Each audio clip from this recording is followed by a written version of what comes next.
வீட்ல போய் மாட்டிக்கிட்டேன். ஐயோ, என்னடி சொல்ற? ஒரு முட்டைக்கண்ணன் தடிமாடு, பேரு சூர்யாவாம். பாக்குறதுக்கு பக்கா புரிக்கி மாதிரி இருக்கான். அவன் வீட்ல போய் மாட்டிக்கிட்டேன். எப்படியோ அங்க இருந்து போனா போதுன்னு சொல்லி வீட்டுக்கு போனா அங்க செஞ்சு வச்ச சிக்கன்லாம் தின்னு முடிச்சிட்டு பாத்திரத்தை கமத்தி வச்சுட்டாங்க. ஏஞ்சோ, அப்ப நீ சிக்கன் சாப்பிடவே இல்லையா? ஹாஸ்டல்ல இருந்து வாரத்துக்கு ஒரு நாள் தான் வீட்டுக்கு போறோம். அன்னைக்கு மூக்க மட்டும் நல்லா தின்னுட்டு வந்திருப்பேன்னு பார்த்தா ஒண்ணுமே திங்கலையா? எங்க இருந்து திங்கிறது? அந்த முட்டைக்கண்ண வீட்டை சமாளிச்சு நான் வீடு போய் சேர்றதுக்குள்ள ஒரு வழி ஆயிட்டேன். சாரி ஜோ, என்னால உன்னால சிக்கன் சாப்பிட முடியாம போச்சு. நான் வேணா ஒரு ஐடியா சொல்றேன். நம்ம கிட்ட தான் இண்டக்ஷன் ஸ்டவ் இருக்கு. அத இன்னும் நான் மறைச்சு வச்சிருக்கேன். அதுல நம்ம வேணா பிரியாணி சமைக்கலாமா? என்னது பிரியாணியா? ஏய், ஹாஸ்டல் வார்டன் மட்டும் வந்துச்சுனே நம்மள பிரியாணில இருக்கிற பீஸ் மாதிரி பீஸ் ஆக்கிரும். ஜோ, இவ பேச்ச கேட்டு நீ ஏதாவது முடிவெடுத்துறாத. நீ சிரிக்கிறது பார்த்தா சரியே இல்ல. இவ சரியான பைனாமொழி. நீ சொல்லு, நம்ம பிரியாணி சமைக்கலாமா? நல்ல ஐடியா தான்.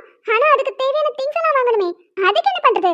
ஜோ, ப்ராஜெக்ட்டுக்கு நோட் வாங்க போறேன்னு சொல்லி வெளியே போய் பேக்குக்குள்ள திங்ஸ் எல்லாம் வாங்கி போட்டுட்டு வந்துடலாம். எப்படி ஐடியா?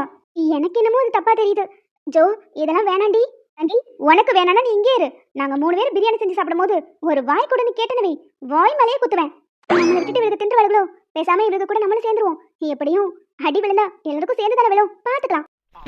ஆரம்பிக்கலாமா? ஏஞ்சோ, பிரியாணி சமைக்க போறோம். ஓகே, அதுக்கான திங்ஸ் எல்லாம் யார் சொல்றது? அதுக்கு என்ன, நான் சொல்றேன். சும்மாடி யூடியூப் பார்த்தாலும் சரியா வராது. என்னென்ன திங்ஸ் வேணும்னு நான் சொல்றேன். அத மறக்காம போய் வாங்கிட்டு வந்துருங்க. இல்ல, நீயும் அவங்க கூட சேர்ந்து போ. நான் ஹாஸ்டல்ல இருக்கேன். ஒருவேளை நீங்க 3 பேர் இல்லாத நேரத்துல வார்டன் நீங்க வந்தாங்கன்னா நான் சமாளிச்சுப்பேன். ஆமாமா, அதுவும் சரிதான். ஜோ மட்டும் தான் வார்டன் சமாளிக்க முடியும். அதனால நம்ம 3 பேரும் போயிட்டு வரலாம். சரி, ஒரு பேப்பரும் பேனாவும் எடுத்துக்கோங்க. லிஸ்ட் நான் சொல்றேன். போற வழியில எழுதிட்டே போயிடலாம். ஏய், 3 பேரும் போயிட்டு மாட்டிக்காம வந்துருங்க. நான் வேற பிரியாணின்னு மைண்ட் ஃபிக்ஸ் பண்ணிட்டேன். அப்புறம் பிரியாணி சாப்பிடலைன்னா அந்த பிரியாணி என்ன பார்த்து கோச்சுக்கும். சரி ஜோ, நாங்க போயிட்டு வந்துடுறோம். இந்த இண்டக்ஷன் ஸ்டவ் எங்க இருக்கு? கயல் வேற சொல்லாம போயிட்டான். சரி, தேடி எடுப்போம். லிஸ்ட்ல இருக்கிறதெல்லாம் வாங்கியாச்சுடி. ஆமாமா, ஒண்ணு கூட மிஸ் ஆகல. எல்லாமே போட்டாதான் பிரியாணி சூப்பரா வரும். நீ சொன்ன எல்லாத்தையும் வாங்கியாச்சு. ஒரு பொருள் கூட மிஸ் ஆகல. சரி, வா போலாம். இல்ல, நமக்காக ஜோ காத்துக்கிட்டு இருப்பா. ஏய், ஹாஸ்டல் வார்டன் மட்டும் இதை மோப்பம் படிச்சிருச்சு. அவ்வளவுதான். ஏய், அதெல்லாம் வாசனை வெளியே வராது. பேக் முழுக்க பர்ஃபியூம் அடிச்சு வச்சிருக்கேன். சூப்பர் ஐடியா சங்கி. சரி, வா போலாம். ஏய், நீங்க முன்னாடி போங்க, நான் பின்னாடி வரேன். ஏய் சோஃபி, நம்மளே ஹாஸ்டல் கட் அடிச்சிட்டு வந்திருக்கோம். நீ எங்க கூட சேர்ந்து வா. இல்லனா ஹாஸ்டல் வாடகைட்ட மாட்டிடுவோம். அதெல்லாம் நான் மாட்ட மாட்டேன்டி. நீங்க போங்க, நான் வந்துடுறேன். என்னமோ பண்ணு, ஆனா அந்த கேட்டை க்ளோஸ் பண்றதுக்குள்ள வந்துரு. இல்லனா உன்னோட சேர்ந்து நாங்களும் மாட்டிடுவோம். சரி. ஏய் கயல், நின்னுட்டே இருக்காத, வா. ஆமாமா, பிரியாணி வாசனை என்னை இப்பவே இழுக்குது. அடியே, இப்பதான் பொருளே வாங்கியிருக்கோம். அதுக்குள்ளேயும் உனக்கு பிரியாணி வாசனை இருக்குதா? சங்கி, நானா பிரியாணின்னு ஒரு பேப்பர்ல எழுதி கொடுத்தாலே வாயில போட்டுருவேன். அந்த அளவுக்கு பிரியாணி பைத்தியம். தெரியுது. ஹாஸ்டல் வார்டன் கிட்ட மாட்டாம முதல்ல போய் சேரணும். வா சீக்கிரம். சிக்கன், உன்னை பார்க்கும்போது எனக்கு என்ன தோணுது தெரியுமா? உன்னை இப்ப பிடிச்சு நான் பிரியாணி ஆக்கல. என் பேர் சோஃபி இல்ல. Buck buck buck buck buck buck buck buck. கோழி வெடக்கோழி, உன்னை போட போறோம் பிரியாணி. ஜோ, பிரியாணிக்கு தேவையான எல்லா திங்ஸையும் வாங்கிட்டோம். இவ சொன்ன மாதிரி லிஸ்ட்ல இருக்கிற ஒரு பொருள் கூட விடல. இன்னைக்கு பிரியாணி அடி தூளா வரப்போகுது. ஏய், சமைக்கிறதுக்கு முன்னாடியே அப்படியே சாப்பிடலாம் போல இருக்கு. அடி, சமைக்கிறதுக்கு முன்னாடி எப்படி சாப்பிட முடியும்? சரி, அந்த ஸ்டவ் எங்க? அதெல்லாம் அப்பவே எடுத்து வச்சிட்டேன். சரி, லிஸ்ட்ல இருக்கிற எல்லா பொருளும் இருக்குல்ல. முதல்ல சிக்கன் எடுங்க, அதை கட் பண்ணி கழுவிடலாம். சிக்கனா? ஜோ, நாங்க சிக்கனை மட்டும் மறந்துட்டோம். மத்த எல்லா பொருளும் இருக்கு. அட பாட்டேன் பைத்தியமே, சிக்கன் பிரியாணிக்கு எப்படி சிக்கன் இல்லாம சமைக்க முடியும்? ஐயோ ஜோ, லிஸ்ட்ல இவ எல்லாத்தையுமே சொன்னான். ஆனா சிக்கனை மட்டும் விட்டுட்டா. நானும் மறந்துட்டேன். ஏ ஜோ, கோவப்படாதடி. ஆனா எங்கேயோ கோழி கத்துற மாதிரி சவுண்ட் கேக்குது. அப்பாடா, நல்ல வேலை. சோஃபினா சோஃபி தான். எங்கேயும் சிக்கன் பிரியாணி கனவு சில்ற மாதிரி செதறி போயிருமோ நினைச்சேன். ஏய் சோஃபி, இதுக்கு தான் போனியா? சூப்பர் டி. கோழி நல்ல வெடக்கோழியா தான் இருக்கு. ஆமா, எவ்வளவு ரூபாய் கொடுத்து வாங்கிட்டு வந்த? கோழிக்கு மட்டும் 300 ரூபாய் செலவாயிருக்கு. 3 பேரும் ஆளுக்கு 100 ரூபாய் போட்டு தரீங்க. ஏய், காசு தானே, அதெல்லாம் அப்புறம் ஷேர் பண்ணிக்கலாம். முதல்ல கொண்டா, அதை இப்பவே கட் பண்ணி பிரியாணி ஆக்கி சாப்பிடணும் போல இருக்கு. ஜோ, இப்படியே உட்கார்ந்துட்டு இருக்காம சீக்கிரம் எல்லாத்தையும் ரெடி பண்ணு. ஏய், 3 பேர் 10 நிமிஷம் வெளியே நில்லுங்க. நான் ரெடி பண்ணிட்டு கூப்பிடுறேன். ஏய், எதுக்கு? உனக்கு கூட மாட ஹெல்ப் பண்றதுக்கு நாங்களும் இங்க இருக்கோம். அப்பதான் சீக்கிரமா வேலை முடியும். ஏய், பிரியாணி போடுறதா ரொம்ப ஈஸி. அதெல்லாம் நான் பாத்துக்கிறேன். நீங்க 3 பேர் வெளியே மட்டும் இருங்க. நான் இப்பவே சமைச்சு முடிச்சிடுறேன். அப்படிங்கறியா? சரி, அதுவும் கரெக்ட் தான். வேலை செஞ்சுட்டா அப்புறம் சாப்பிட தோணாது. நாங்க 3 பேர் வெளியே நிக்கிறோம். நீ சமைச்சிட்டு கூப்பிடு.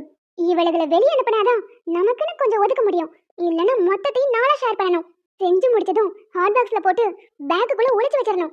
3 பேருக்கும் தெரியாம ராத்திரி ஃபுல்லா வச்சு திங்கலாம். லூசு சோஃபி, ஒரு இடத்துல நிக்காம எதுக்கு தாவி தாவி குதிச்சுட்டே இருக்க? காலையில இந்த ஹாஸ்டல்ல போட்ட சப்பாத்தி சாப்பிட்டு எனக்கு வயிறு செரிமானாகவே இல்லை. இப்ப பிரியாணி சாப்பிட போறோம்ல, வயிற்றுல கொஞ்சம் இடம் வேண்டாம். அதான் கொஞ்சம் குதிச்சு சீக்கிரமா சாப்பாடு டைஜஸ்ட் பண்ணிட்டு இருக்கேன். அட அரமெண்டல், இப்படி குதிச்சு குதிச்சு வாடன்னு வெளியே வர வச்சிடாத. ஏய், இந்நேரம் அதெல்லாம் வராதுடி, அது நல்லா தூங்கிக்கிட்டு இருக்கும். ஏக்கா, என் வீட்டு குருவமாவை பாத்தீங்களா? குருவமாவை காணவே காணோம். நானும் ரோடு ஃபுல்லா தேடிட்டே இருக்கேன். காலையில இந்த ஹாஸ்டல் பிள்ளைகள்லாம் கடைக்கு வந்துச்சு பாத்துக்கோ. அதுல ஒண்ணுதான் உன் வீட்டு கோழியை தூக்கிட்டு போச்சு. என்னது, குருவமாவை தூக்கிட்டு போயிட்டாங்களா? ஏக்கா, பாத்துட்டு சும்மா உட்காந்துட்டு இருந்தீங்க. அந்த பிள்ளைய பிடிச்சு 4 சாத்தி சாத்தி என் குருவமாவை வாங்கிக்க வேண்டாம். அட சுந்தரி, கோச்சுக்காத.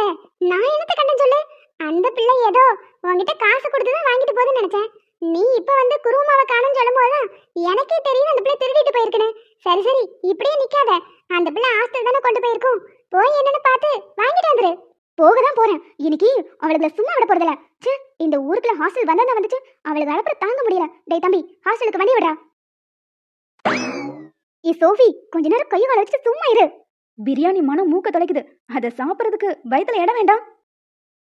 சரிங்க, நீங்க போனை வைங்க, நான் வரேன். இந்த லேடிஸ் ஹாஸ்டல்ல பாத்துக்கிறது பைத்தியக்கார ஹாஸ்பிட்டல்ல பாத்துக்கிற மாதிரி இருக்கு. ஒவ்வொன்றும் தினசா ஒவ்வொரு விதமா அலையுது. ஏமா, இங்க ஹாஸ்டல் வாடகை யாரு? ஏங்க, போனை வைங்க, ஒரு புது பைத்தியம் வந்திருக்கு. அதுகிட்ட பேசிட்டு அப்புறம் கூப்பிடுறேன். ஹலோ மேடம், என்ன வேணும்? இங்க ஸ்டூடெண்ட்ஸ் மட்டும்தான் ஹாஸ்டல்ல தங்கி படிக்க முடியும். நீங்களாம் தங்கி படிக்க முடியாது, வெளியே போங்க. அப்புறம் இது ladies hostel, gents not allowed. கிளம்புங்க. ஏமா, நாங்க ஒண்ணு தங்குறதுக்கு வரல. உங்க ஹாஸ்டல்ல 3 பிள்ளைங்க தங்கியிருக்கு. அதுக்கு எங்க ஊருக்குள்ள வந்து என் குருவமாவை ஆட்டை போட்டுட்டு போயிருச்சு. என்னது, குருவமாவா? பொண்ணை தூக்கிட்டு வந்துட்டாங்களா? மேடம், குருவமான பொண்ணு இல்ல, எங்க வீட்டு கோழி. எங்க ஹாஸ்டல் ஸ்டூடெண்ட்ஸ்லாம் இதை செஞ்சிருக்க வாய்ப்பே இல்ல. அவங்க ரொம்ப நல்ல பசங்க. முதல்ல உங்க ஸ்டூடெண்ட்ஸ்லாம் கூப்பிடுங்க, அதுக்கப்புறம் முடிவு பண்ணிக்கலாம். ஏன் சோஃபி, நீ தூக்கிட்டு வந்தது அவங்க வீட்டு குருவமா இல்லையே? என்னடி வாய் திறக்க மாட்டேங்கிற? ஒருவேளை நீ தூக்கிட்டு வந்தது ஆசை மிச்சம் பண்ணலான்னு அதை தூக்கிட்டு வந்துட்டேன். இவங்க வீட்டுக்கு குருவமானு எனக்கு சத்தியமா தெரியாதுடி. ஐயோ, உள்ள ஜோ வேற சமைக்க ஆரம்பிச்சிருப்பாளே.